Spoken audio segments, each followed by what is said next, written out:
রমজান আসছে, হৃদয় জাগ্রত করার সময়। রমজান মানে শুধু না খেয়ে থাকা নয়, রমজান মানে নিজেকে বদলে ফেলা। এটা সেই মাস যে মাসে আকাশের দরজা খুলে যায়, রহমত ঝরে পড়ে। আল্লাহ তার বান্দাদের ডেকে বলেন, আছে কি কেউ ক্ষমাপ্রার্থী?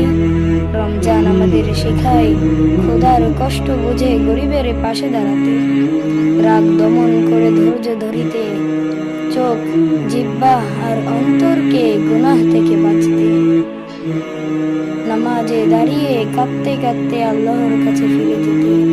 এই মাসেই নাজিল হয়েছিল পবিত্র কোরআন, এই মাসেই আছে লাইলাতুল কদর, হাজার মাসের চেয়ে উত্তম এক রাত।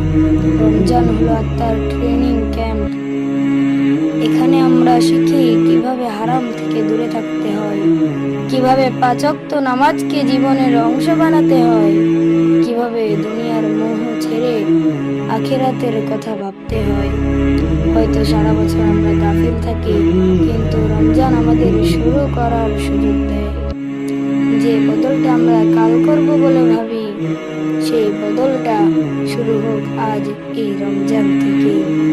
চলুন এই রমজানে আমরা প্রতিজ্ঞা করি, নামাজ ছাড়ব না, কোরআন পড়ব নিয়মিত, কারো হক নষ্ট করব না, প্রকাশ্যে গোপনে গুনাহ থেকে তওবা করব।